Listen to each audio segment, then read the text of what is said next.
আসসালামু আলাইকুম। আমি সাইয়েদ মোহাম্মদ শাফিউদ্দিন। আইডি হচ্ছে 231112002 এবং আমার ব্যাচ হচ্ছে সিএসসি ইভিনিং 32।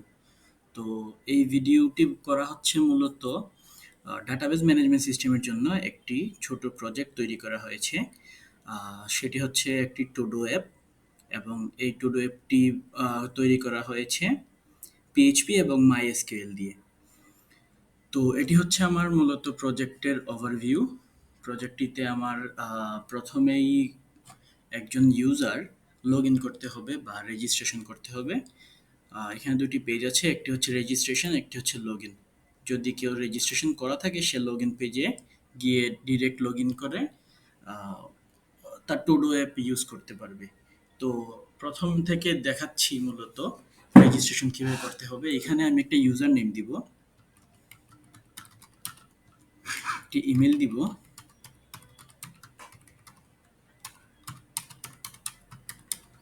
এবং একটি পাসওয়ার্ড দিব। হয়ে গেল আমার রেজিস্ট্রেশন অলরেডি কমপ্লিট। তো এখন টুডো অ্যাপে ঢুকতে হলে সেম ইমেইলের পাসওয়ার্ডটি দিয়ে আমি লগ ইন করছি।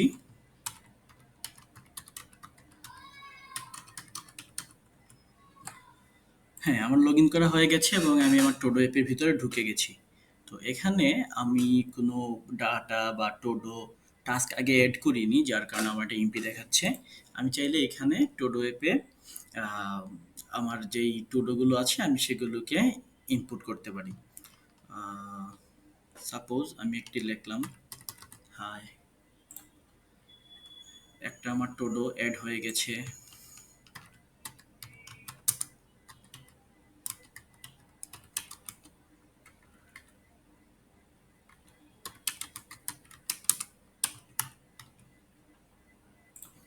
এভাবে আমি চাইলে আমার টোডোগুলো এখানে ইনপুট করতে পারবো এবং সেগুলো আমার ডাটাবেজে গিয়ে অ্যাড হবে আমার ইউজারের সাথে রিলেশন ঘটিয়ে। তো এখানে আমি চাইলে ডিলিট করতে পারি টুডো, তারপরে এডিট করতে পারি। এতটুকু টুডে, টুমরো। এই যে আমার টুডোটি চেঞ্জ হয়ে গেছে এডিট করার পরে। এটা হচ্ছে মূলত আমার টুডো অ্যাপের কাজ। এখানে আমি লগ ইন করার পর আমার ইউজার নেমটি শো করবে। আমি চাইলে এখান থেকে লগ আউট করে আমি আবার সেমভাবে রেজিস্ট্রেশন করতে পারবো, বা আমার যদি আগে প্রিভিয়াসলি লগ ইন করা থাকে, রেজিস্ট্রেশন করা থাকে, সেটা দিয়ে আমি লগ ইন করে এই টুডো অ্যাপে ঢুকতে পারবো। এখন আসি আমরা এটাকে কিভাবে বানালাম। প্রথমত আমার একটি এসকিউএল কোড লিখতে হচ্ছে। সেটা হচ্ছে আমার একটা ডাটাবেস ক্রিয়েশনের জন্য। তারপর ডাটাবেসের ভিতরে আমি দুটো টেবিল ক্রিয়েট করেছি, একটা হচ্ছে টোডোজ নামে, একটা হচ্ছে আমার ইউজার নামে। তো ইউজারের মধ্যে যে রেজিস্ট্রেশন করবে ইউজার, সেই ইউজারের এই যে আমি একটু আগে রেজিস্ট্রেশন করেছিলাম, এটা না, সরি, এটা shafiuddin1003@gmail.com, এটা আমার ডাটাবেসে চলে এসেছে। আর টুডোজের মধ্যে গেলে আমি আমার টুডোজগুলো দেখতে পারবো। ইউজারের সাথে সামঞ্জস্য রেখে টুডোগুলো এখানে অ্যাড হচ্ছে। এটা হচ্ছে মূলত আমার ডাটাবেস। এটা লোকালি রান হচ্ছে। লোকালি রান করতে হলে প্রথমে আমার জাম্প ড্যাশবোর্ডটি ওপেন করে সেখান থেকে মাই এসকিউএল আর অ্যাপাচি এই দুইটাকে স্টার্ট করে নিতে হবে। যখন স্টার্ট করা হবে গ্রিন গ্রিন হয়ে যাবে, তখন বুঝতে হবে যে আমার অ্যাপাচি এবং মাই এসকিউএলটি রান হয়েছে। তো এবার হচ্ছে আমি কোডে যাচ্ছি। কোডটি আমি মূলত লিখেছি কার্সর ব্যবহার করে। কার্সর বা ভিএস কোড বা এনি কোড এডিটর দিয়ে এটা করা যাবে। প্রথমত আসি আমার ডাটাবেজে যে এসকিউএলটা ছিল, মানে যে এসকিউএল এর মাধ্যমে আমি ডাটাবেসটি ক্রিয়েট করেছি। তারপর হচ্ছে দুইটা টেবিল ক্রিয়েট করেছি। এই যে এখানে create database if not exist todo app, এই যে টুডো অ্যাপটি আমার, সরি, যে আমার টুডো অ্যাপ, এটা আমার ক্রিয়েট হয়ে গেছে ডাটাবেসটি। সেমভাবে টুডোজের যে টেবিলটা ইউজারটা, এটাও আমি এই এসকিউএল এর মাধ্যমেই আমি ক্রিয়েট করেছি। Create table if not exist user নামের একটা, টুডোজ নামের একটা। তো এটা হচ্ছে মূলত আমার এসকিউএল, যেটি আমি ডাটাবেজের টেবিল এবং ডাটাবেস ক্রিয়েট করতে ব্যবহার করেছি। তো এখন আসি আমার যে ছোট ওয়েব অ্যাপ্লিকেশনটি বানিয়েছি সেটা কীভাবে। মেইন হচ্ছে আমার index.php।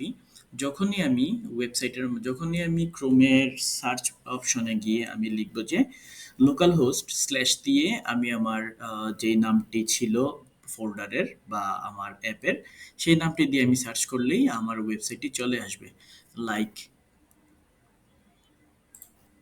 এখানে আমি যাচ্ছি আবার লোকাল হোস্ট, তারপর হচ্ছে আমার আম, কি ছিল আমার এটার নাম, DBMS todo list, localhost DBMS todo list, এই যে চলে আসছে। এটা আমার ওয়েবসাইটটা মূলত এইভাবে আসবে। এটা আমি লোকালি রান করছি যেহেতু, সেই কারণে। হ্যাঁ, এখানে আমি কোড করেছি পিএইচপি এবং মাইএসকিউএল এর। এটা হচ্ছে আমার ইন্ডেক্স, মানে মেইন পেজটি। লগ ইনের জন্য কিছু কোড করেছি। এটা হচ্ছে আমার লগ ইন পেজের জন্য কোড করা। তারপর হচ্ছে এটা আমার রেজিস্ট্রেশনের জন্য কোড করা। এগুলো আমি সব কিছু গিটহাবে আপলোড করে দিচ্ছি। তারপর হচ্ছে আমার টুডো যেগুলো আমি ক্রিয়েট করবো, এই টুডোর জন্য কোডগুলো হচ্ছে এইগুলো পিএইচপি এবং এসকিউএল এর মাধ্যমে এই কোডগুলো করা হয়েছে। তারপর হচ্ছে কনফিগার, এটা হচ্ছে মূলত এটা হচ্ছে একটি পিএইচপি এবং মাইএসকিউএল দিয়ে কোনো প্রজেক্ট বানাতে হলে এরকম একটি কনফিগারেশন দরকার হয়। সেখানে হোস্ট কোনটা হবে, ডাটাবেজের নাম কি হবে, ইউজার নাম, পাসওয়ার্ড যেহেতু আমি দেই নাই তার কারণে এটা এমটি রেখেছি। তারপর হচ্ছে আমার এটাই মূলত আমার প্রজেক্টের সবগুলো কোড আমি এখানে মানে দেখিয়ে দিয়েছি।